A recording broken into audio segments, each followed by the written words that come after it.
इसी के साथ बदलते भारत की शान।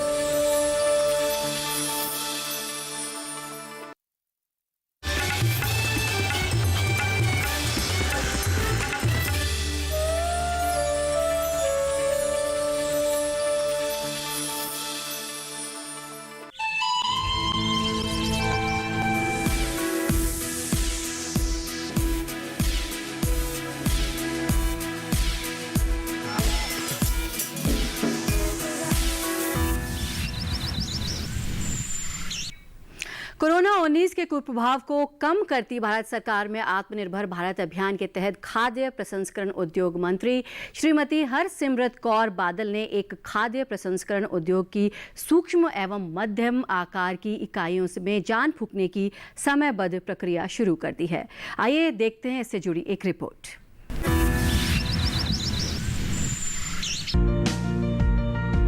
कोरोना की वजह से पूरी दुनिया आर्थिक दुश्वारियों से गुजर रही है। जाहिर है भारतीय अर्थव्यवस्था पर भी इसका असर दिखाई दे रहा है। प्रधानमंत्री कई बार संकट को अवसर में तब्दील करने का आह्वान कर चुके हैं और उन्होंने भारत को आत्मनिर्भर बनाने का बीड़ा उठाया है। इसी कड़ी में खाद्य प्रसंस्करण उद्योग की भी जीर्णोद्धार की कोशिशें तेज हो गई हैं। जिस योजना को केंद्रीय मंत्रिमंडल ने 20 मई को हरी झंडी दिखाई थी, उसे 29 जून को खाद्य और प्रसंस्करण उद्योग मंत्री हरसिमरत कौर बादल ने जमीन पर उतार दिया। उनका कहना है कि रेडी टू ईट सेगमेंट में काफी अवसर हैं, जिसमें वैश्विक खुदरा विक्रेता अपने स्टोर में भारतीय भोजन रखने पर विचार कर सकते हैं। बस जरूरत इस बात की है कि भारत के अच्छे व्यंजनों यानी सुपर फूड्स से पश्चिमी दुनिया को अवगत कराया जाए। कोशिशों ने रंग लाना शुरू कर दिया है। खाद्य प्रसंस्करण मंत्रालय की ओर से वित्त पोषित परियोजनाओं को हाल ही में नए क्षेत्रों से नए ऑर्डर मिले हैं। सरकार खाद्य प्रसंस्करण क्षेत्र में निवेश का आह्वान कर रही है। उसने फूड प्रोसेसिंग के लिए समर्पित निवेश सुविधा सेल की बाकायदा स्थापना की है। बल्कि हाल ही में आयोजित एक वेबिनार में तो 19 देशों की 193 कंपनियों ने शिरकत की थी। कौर ने राज्य सरकारों से खाद्य प्रसंस्करण उद्योग के लिए और खास तौर से कोल्ड चेन इकाइयों के लिए कृषि दरों के साथ साथ बिजली की दरों को घटाने का अनुरोध किया। इसकी जो प्रधान थीम है, मेन थीम है वन डिस्ट्रिक्ट वन प्रोडक्ट जी। एक जिला एक उत्पाद। हमने स्टेट्स को कहा है कि अपने जिलों को उसमें जो मेन उत्पाद है, कृषि उत्पाद हो चाहे फूड प्रोडक्ट हो, उसको आइडेंटिफाई करें। के प्रधानमंत्री जी ने कहा वोकल फॉर लोकल, तो वोकल फॉर लोकल में जो ये प्रोड्यूस हैं एक एक जिले में जो जाने जाते हैं, उस प्रोड्यूस को प्रमोट करना, ये हमारा स्कीम का मेन थीम है। आपको बता दें कि देश में खाद्य प्रसंस्करण से जुड़े 98% उद्यम अपंजीकृत हैं। इनकी संख्या करीब 25 लाख है। इनमें से करीब 68% यानी 17 लाख उद्यम ग्रामीण इलाकों में हैं। असंगठित और अपंजीकृत होने की वजह से ही ये इकाइयां ऋण, नई तकनीक के अभाव और मार्केटिंग की चुनौती जैसी समस्याओं से जूझ रही हैं। साथ ही खाद्य आपूर्ति श्रृंखला से भी नहीं जुड़ पा रही हैं। नई स्कीम के बाद उम्मीद है कि इन्हें इस तरह की चुनौतियों का सामना नहीं करना पड़ेगा।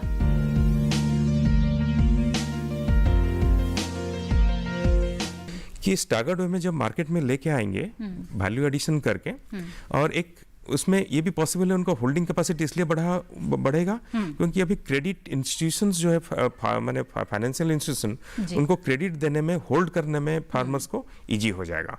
तो फार्मर्स का होल्डिंग कैपेसिटी बढ़ेगा, मार्केट को नीड के अनुसार आएगा और फार्मर्स को उचित दाम, जब प्राइस उसका सुधरने लगेगा मार्केट में हार्वेस्ट के बाद, तब ये मार्केट में आने लगेगा तो फार्मर्स को प्रॉपर प्राइस मिल जाएगा। बिल्कुल। कृषि साहित्यिक गतिविधि खंड में आज बात होगी पंतनगर कृषि विश्वविद्यालय से प्रकाशित पुस्तक की, और आज की हमारी पुस्तक है प्रायोगिक गृहवाटिका। और इसी पुस्तक की समीक्षा के लिए हमारे साथ जुड़ेंगे IARI के खास मेहमान। आइए देखते हैं इस पर चर्चा। डॉक्टर राजीव, आपका स्वागत है। Thank you madam, thank you. Doctor Rajiv, सबसे पहले आपसे ये जानना चाहेंगे इस किताब के बारे में, क्या भूमिका है? सर्वप्रथम मैं बताना चाहूंगा कि प्रायोगिक गृह वाटिका जो पुस्तक की जो भूमिका है मैडम, जी क्योंकि हमारे देखेंगे कि गृह वाटिका में उगाई जाने वाली जो विभिन्न प्रकार की जो सब्जियां हैं, जो विटामिन, खनिज लवण, एंटीऑक्सीडेंट, फोलिक एसिड और रेशा जैसे पोषक तत्व इसमें पाए जाए का महत्वपूर्ण सोर्स है, स्रोत है, का वर्णन इसमें किया गया है। जी दूसरा है मैडम कि एक योजनाबद्ध तरीके से बना गृह वाटिका को बनवा के परिवार के सदस्यों को वर्ष भर हम इसमें सब्जियां जो है प्रयोग ला सकते हैं या खिलाने में प्रयोग कर सकते हैं। और सबसे बड़ी है कि जो सब्जियां हैं मानव शरीर में, जी वो एक तो आपके जैसे हाई ब्लड प्रेशर हम कहते हैं या उच्च रक्तचाप बोल लीजिए, या मधुमेह बोल लीजिए, या कैंसर के प्रति लड़ने की क्षमता डेवलप करती है, जी प्रदान करती है। जी इसी के साथ साथ आप देखेंगे कि हमारे जो सब्जियों का है, जी जो भोजन को पौष्टिक और संतुलित बनाने के लिए कम से कम जो है 300 ग्राम सब्जियों का सेवन करना चाहिए। इसमें से आपका 125 ग्राम पत्तेदार वाली सब्जियां हो, 100 ग्राम जड़ वाली हो एवं 75 ग्राम अन्य सब्जियां होनी चाहिए, जबकि आज के डेट में आप देखेंगे 120 ग्राम हमारे सब्जियां जो है प्रति व्यक्ति प्रतिदिन उपलब्ध है। जी तो इसके हिसाब से जो है इसकी जो भूमिका में है, और आप देखेंगे कि एक मध्यम परिवार के लिए एक महीने में करीब 1000 से लेके 1500 रुपए खर्च हो जाते हैं। अगर इसको साल में आप देखेंगे तो 12,000 से लेके 15,000 जो है लग जाते हैं सब्जियों के लिए। जी डॉक्टर राजीव, इस किताब के लेखक कौन हैं और कहां से ये खरीदी जा सकती है, किन लोगों के लिए ये लाभदायक है? प्रायोगिक गृह वाटिका पुस्तक जो है, इसके जो लेखक हैं डॉक्टर नेमपाल सिंह हैं, जो पूर्व प्राध्यापक हैं सब्जी विज्ञान विभाग कृषि महाविद्यालय पंत गोविंद बल्लभ पंत कृषि एवं प्रौद्योगिकी विश्वविद्यालय से हैं। और ये किताब जो है वहां से प्राप्त कर सकते हैं। डॉक्टर राजीव, कौन लोग इस किताब से लाभ उठा सकते हैं? जो हमारे जो क्षेत्रीय भाषाओं में प्रकाशित इस पुस्तक से जैसे विद्यार्थी हैं, वैज्ञानिकों के साथ साथ हमारे जो किसान भाई हैं, इसके साथ साथ जो है स्नातक एवं स्नातकोत्तर के जो छात्र हैं, और मुख्य रूप से जो गृह विज्ञान के जो छात्राएं हमारी हैं, वो इससे लाभ जो है इस किताब के द्वारा जो है लाभ प्राप्त कर सकती हैं। उनके लिए बहुत ही अच्छी किताब है ये। जी जी डॉक्टर राजीव, साथ ही ये भी आपसे जानना चाहेंगे कि कौन से अहम या कहा जाए कि मुख्य बिंदु हैं इस किताब में? हाँ, मैं बताना चाहूंगा कि इस जो प्रायोगिक गृह वाटिका पुस्तक के जो महत्वपूर्ण बिंदु या मुख्य बिंदु जो हैं, पहला है कि परिवार की आवश्यकता अनुसार सब्जियों व फलों को सफल उत्पादन का विस्तृत चर्चा किया गया है। दूसरा है जो रसायन युक्त फल एवं सब्जियों की आपूर्ति कैसे हो, इस बात को भी उद्धृत किया गया है जी। और सब्जियों की खरीद पर होने वाले व्यय को कैसे बचत किया जाए, विषय पर भी जोर दिया गया है इसमें। और बाजार की तुलना में घर में उगाई सब्जियों और फलों की उपयोगिता के बारे में भी बताया गया है जी। और 12मासी सब्जी फसलों को उद्यान के एक तरफ लगाना चाहिए ताकि उनसे आग में जो छाया आती है वो ना आए, और इसके साथ जो छाया जो फसलों को 12मासी भूखंड में लगाया जा सकता है, ये भी उसमें जो है चर्चा की गई है। डॉक्टर राजीव, इसकी विषय सूची के बारे में आपसे जानने चाहेंगे, क्या क्या इसमें सम्मिलित किया गया है? इसमें मुख्य रूप से जो है विषय सूची जो इसको 4 भागों में जो है किया गया है। पहला खंड है जो है उपयोगी सैद्धांतिक सूचनाएं के रूप में। इसमें जो है इसके अंदर जो है 5 अध्याय है, जिसमें गृह वाटिका है, उसके महत्व है, प्रकार है एवं अंग है। इसी के साथ साथ जो है इसकी पौधशाला प्रबंधन है, महत्वपूर्ण इसमें किस्में कौन कौन सी हैं, रूपरेखा एवं योजना के बारे में बताया गया है। दूसरा खंड है इसका विशिष्ट रूप, जिसमें बाढ़, झाड़ीदार पौधे के रूप में, हरियाली, गमलों में गृह वाटिका, छतों पर गृह वाटिका और पॉली हाउस अबली प्लास्टिक हाउस के बारे में जो है विस्तृत चर्चा की गई है। और तीसरा इसका खंड है उद्यान क्रियाएं, यानी प्रमुख जो उद्यान में क्या क्या क्रियाएं होती हैं उसका जो है विस्तृत चर्चा की गई है। रोग एवं कीटों के बारे में बताया गया, उनकी क्या रोकथाम है उसके बारे में बताया गया। बीज उत्पादन कैसे करते हैं एवं प्रबंधन कैसे करते हैं उसके बारे में बताया गया है। और सब्जियों की तुड़ाई, भंडारण एवं परिरक्षण को हम कैसे करते हैं उसके बारे में विस्तृत चर्चा की गई है। और उसमें जो है पूरा बारहमासी यानी 1 साल के लिए एक कार्यक्रम भी बना सकते हैं, जिससे कि साल भर हम सब्जियां और फल फूल इससे प्राप्त कर सकते हैं। तो इन सब चीजों को विषयवार या विषय क्रम में जो है सम्मिलित किया गया है और इससे अधिक से अधिक लाभ ले सकते हैं। जी डॉक्टर राजीव, आप हमारे साथ जुड़े इस किताब पर चर्चा करने के लिए आपका शुक्रिया। और यहाँ पर रुकते हैं एक छोटे से ब्रेक के लिए। ब्रेक के बाद जल्द हाजिर होते हैं, आप बने रहिए हमारे साथ।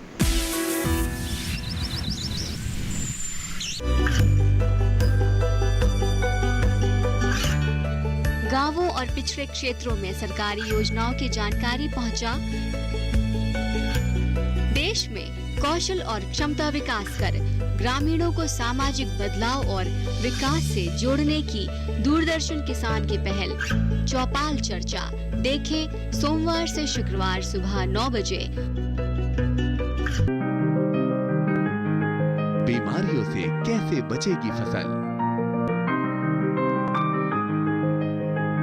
मवेशियों की मुश्किलों का क्या है हल, कहां से लाएं बीज, कितनी लगेगी खाद, किसानों के हर फोन का विशेषज्ञ देंगे जवाब। देखिए हेलो किसान लाइव सोमवार से शुक्रवार शाम 6 बजे।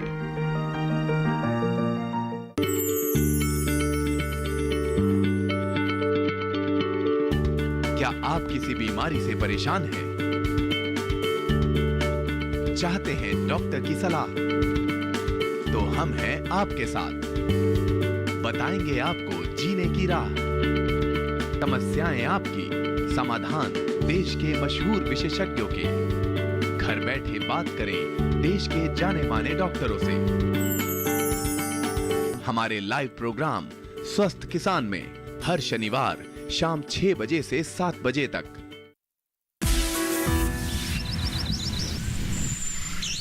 ब्रेक के बाद आप सभी का स्वागत है। आप देख रहे हैं अपना पसंदीदा कार्यक्रम कृषि परिक्रमा। और कोविड के दौर में अब बात कृषि शिक्षा में ऐसे पाठ्यक्रमों की जिनको आप घर बैठे ऑनलाइन या दूरस्थ शिक्षा के माध्यम से कर सकें।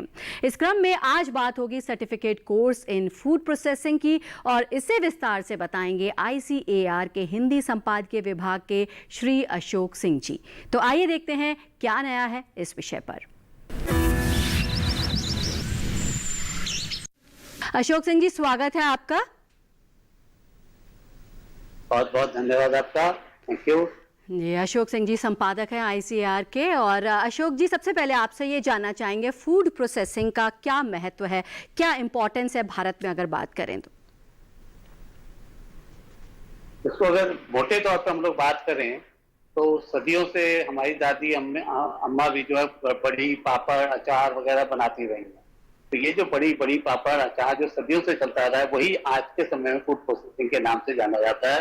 उसमें और बहुत सारी चीजें जुड़ गई हैं। तो आज जो हम लोग आज का जो मुद्दा वो ये है कि हमारा देश जिसमें कि फल और सब्जियों का इतना अधिक उत्पादन होता है, हम विश्व में पहले दूसरे नंबर पर हम लोग आते हैं कुछ देशों के बाद। लेकिन उसमें से बहुत सारी ऐसी उत्पाद हैं, कृषि उत्पाद जो कि खराब हो जाते हैं। ये भंडारण नहीं होने की वजह से, या किसान जो उसको ठीक से नहीं रख पाते हैं, या उनकी प्रकृति ऐसी होती है जैसे सब्जियों की या फलों की जो जल्दी खराब हो जाते हैं जी। तो जो प्रोसेसिंग का जो ऐसा क्षेत्र है कि जहां पर ऐसे जो कृषि उत्पाद है उनको खराब होने से बचाया जा सकता है और उनका बाकायदा प्रोसेस फूड के रूप में उनकी मार्केटिंग की जा सकती है, जिसकी पोटेंशियल हमारे डोमेस्टिक मार्केट में भी है, घरेलू मार्केट में और बाहर में भी है। और आजकल आप देखिए रहे कि इंस्टेंट फूड का कितना तेजी से चलन बढ़ रहा है, खासतौर से जो कामकाजी जो हमारे कपल्स हैं या लोग हैं उनके बीच में। तो इसलिए फूड प्रोसेसिंग एक ऐसा क्षेत्र है जो कि आने वाले समय में काफी उसकी उपयोगिता भी हो सकती है और काफी महत्व भी हो सकता है। इस दृष्टि से हम बात कर रहे हैं फूड प्रोसेसिंग में किस तरह से लोग ट्रेनिंग लेके आगे बढ़ सकते हैं, इस बात में जी। ये तो आपने बताया कि महत्व क्या है फूड प्रोसेसिंग का, लेकिन इसके लिए कोई कोर्स करना होता है, कहाँ से पढ़ाई कर सकते हैं इसकी और कौन कौन से कोर्सेज हैं? इसके कोर्सेज जो है वो कुछ ऐसे कोर्सेज भी जो 2 या 3 साल के कोर्सेज भी हैं जी। लेकिन हम जो यहाँ पर आज बात कर रहे हैं जानबूझ के ऐसे कोर्सेज के बारे में बात कर रहे हैं जो कि आज के कोरोना के समय में ऑनलाइन हो सके, डिस्टेंस एजुकेशन से हो सके या ओपन यूनिवर्सिटी के थ्रू हो सके। मतलब आपको नियमित रूप से क्लासेस में जाने की जरूरत नहीं है। फिर भी आप घर बैठे आपको ट्रेनिंग मिल जाएगी और उसका उपयोग आप अपने सेल्फ एम्प्लॉयमेंट के तौर पर कर सकते हैं, या अगर खेती किसानी का आपका घर है तो वहां पर आप ये सब जो आपके अपने घर से जो उत्पाद हो रहे हैं आपके खेतों से, उसका आप यूज कर सकते हैं, उस टेक्नोलॉजी का फायदा उठा सकते हैं। अशोक जी, कौन कौन से कोर्सेज हैं जो डिस्टेंस लर्निंग की आप बात कर सकते हैं, किए जा सकते हैं? हाँ, मैं यही आपको मैं बता रहा था कि ये जो आज हम लोग जो कोर्स की बात करेंगे वो इस तरह का कोर्स है जो कि आजकल के कोरोना युग में भी आराम से लोग कर सकते हैं। ये डिस्टेंस एजुकेशन से, ओपन यूनिवर्सिटी से ऑनलाइन कोर्सेज हैं। हालांकि इसके अलावा बीएससी लेवल पर भी कोर्सेज हैं फूड प्रोसेसिंग के, लेकिन उनकी बात हम लोग यहाँ पर नहीं कर रहे हैं। और ये जो डिस्टेंस एजुकेशन के जो कोर्स है वो 6 महीने की अवधि के कोर्स हैं। अशोक जी, कितना पैसा इसमें खर्च करना होता है, क्या इसका फीस स्ट्रक्चर होता है? सबसे खास बात यही है कि आज के दौर में जब प्राइवेट एजुकेशन का इतना सब कुछ चल रहा है, उसमें ये सरकारी यूनिवर्सिटीज में, सरकारी संस्थानों में बहुत ही रियायती दरों पर ये कोर्स किया जा सकता है जी। और कुछ कोर्सेज तो आईसीआरटी इंस्टीट्यूट जो है वो कुछ सप्ताह के होते हैं या कुछ दिनों के कोर्सेज भी होते हैं फूड प्रोसेसिंग के ऊपर। वो बाकायदा जो इनकी वेबसाइट है वहां की जानकारी मिल सकती है। अशोक सिंह जी, एक महत्वपूर्ण सवाल ये है कि पात्रता किन लोगों की होती है, कौन लोग इसके लिए अप्लाई कर सकते हैं, कैसे अप्लाई कर सकते हैं, क्या कोई समय होता है जब ये अप्लाई कर सकते हैं, कोई एंट्रेंस एग्जाम होता है? इस डिस्टेंस एजुकेशन में या ओपन यूनिवर्सिटी की सबसे मजेदार बात यह है कि बिना एंट्रेंस एग्जाम के यहाँ पे एडमिशन लेते हैं, इसीलिए वो उस मेहनत से छात्र बच जाते हैं। और ये जो है ये लगभग जो समय है इसका एडमिशन का, लगभग ये समझिए कि मई जून के बाद शुरू होता है ये, और 1-2 महीने का टाइम होता है जिसमें कि आप एडमिशन ले सकते हैं। और उसके बाद भी 1 महीने का टाइम दिया जाता है वो विद लेट फीस के साथ। तो हर यूनिवर्सिटी के अलग अलग गाइडलाइंस इस बारे में है, वो सब वहां पर जब ये बच्चे जाएंगे, इच्छुक लोग जाएंगे, देखेंगे तो वो पता चल जाएगा डेट्स के बारे में, कट ऑफ डेट के बारे में, वो कैसे होता है जी। और जहां तक आपने पूछा कि पात्रता क्या है, वो 12th पास होना चाहिए किसी भी स्ट्रीम से जी। या मैट्रिक भी कुछ संस्थान है जो कि एक्सेप्ट करते हैं। हाँ। ये जी। और अशोक जी, साथ ही ये भी जानना चाहेंगे कि ये कोर्स करने के बाद आगे वो क्या कर सकते हैं, किस तरह की जॉब उन्हें मिल सकती है या अपना बिजनेस कर सकते हैं? देखिए, जैसा मैंने बताया ये 6 महीने का कोर्स, तो 6 महीने के कोर्स के बाद बहुत ज्यादा जॉब की एक्सपेक्टेशन रखना तो शायद ठीक नहीं होगा, क्योंकि जहाँ 3 साल का ये कोर्स है वहां पर 6 महीने के कोर्स में काफी फर्क है। जो बच्चे 3 साल का कोर्स करते हैं उनके लिए जॉब अलग तरह की मिल जाती है, पर जो 6 महीने का कोर्स कर रहे हैं उनके लिए अपना सेल्फ एम्प्लॉयमेंट के नजरिए से अगर देखें तो उनके लिए काफी अवसर हो सकते हैं। इसके अलावा अगर वो जॉब करना ही चाहें तो जो कंपनीज होती हैं उसमें बहुत शुरुआती लेवल की जॉब अगर चाहें तो उनको मिल सकते हैं। और जहां तक जो ऐसे परिवार के बच्चे जो कि ग्रामीण पृष्ठभूमि से आते हैं, किसानों के बच्चे हैं, वो अगर अपने आप भी कुछ करना चाहें बिना किसी बहुत ज्यादा इन्वेस्टमेंट के, तो एक अच्छा ये विकल्प हो सकता है उनके लिए आमदनी का जरिया। जी अशोक जी, आपने इतनी महत्वपूर्ण जानकारी दी उसके लिए आपका शुक्रिया। और लीजिए, हम आ पहुंचे इस कड़ी की अंतिम पड़ाव पर जो है लोक संगीत की भरमार से सराबोर। तो देखिए ये मनमोहक पेशकश।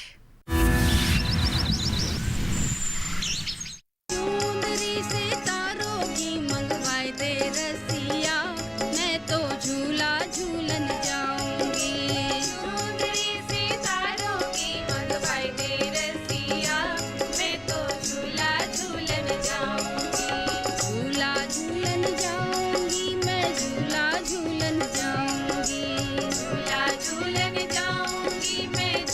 झूलन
का महीना सैया आई रुत मस्तानी है।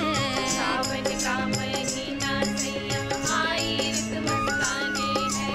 ठंडी ठंडी प्यार चले और रिमझिम बरसे पानी है। ठंडी ठंडी प्यार चले और रिमझिम बरसे पानी है। तीजों पे मेहंदी लगवाए दे रसिया, मैं झूला झूलन जाऊंगी। चुनरी सितारों की मंगवाए दे रसिया, मैं तो मेला देखन जाऊंगी। चुनरी सितारों की मंगवाए दे रसिया, मैं तो मेला देखन जाऊंगी।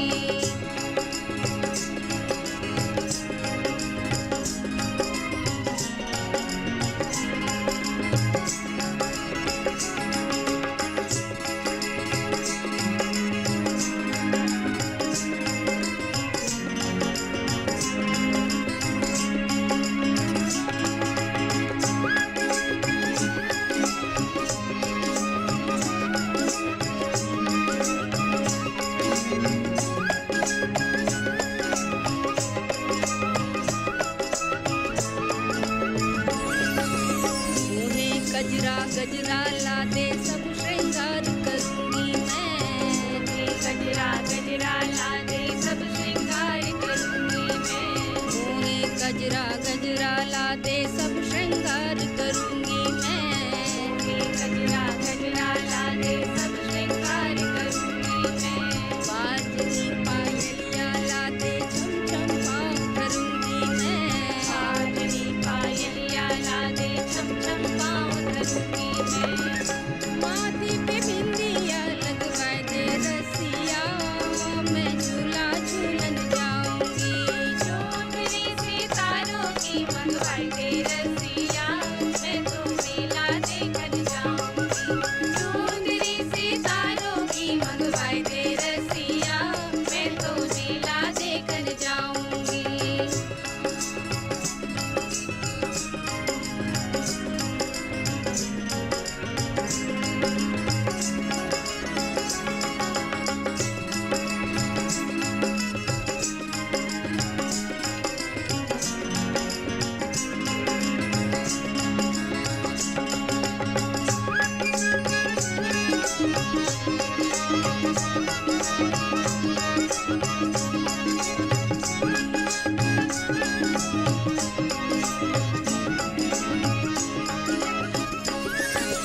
झूल रही है सखियां सारी, गा रही गीत मल्हार है।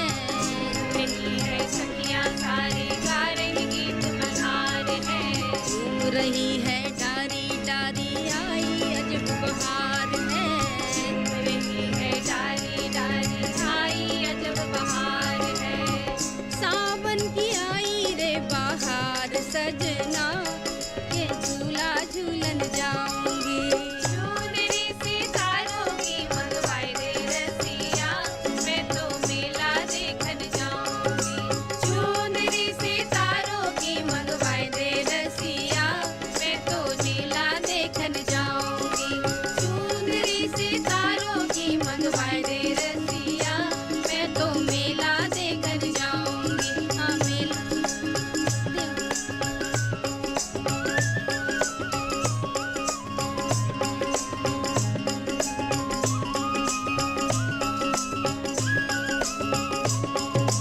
चुनरी सितारों की मंगवाए दे रसिया, मैं तो मेला देखन जाऊंगी। चुनरी सितारों की मंगवाए दे रसिया, मैं तो मेला देखन जाऊंगी। चुनरी सितारों की मंगवाए दे रसिया, मैं तो मेला देखन जाऊंगी। मेला देखन जाऊंगी, मैं झूला झूलन जाऊंगी। मैं मेला देखन जाऊंगी। और ये क्या, हमारी घड़ी रानी कह रही हैं कि कार्यक्रम का समय अब समाप्त होने को है, तो मैं कृषि परिक्रमा की पूरी टीम के साथ आपसे विदा लेती हूँ, इस वायदे के साथ कि अगले सप्ताह हम फिर हाजिर होंगे किसी नए विषय के साथ। तब तक के लिए मुझे दीजिए इजाज़त। नमस्कार।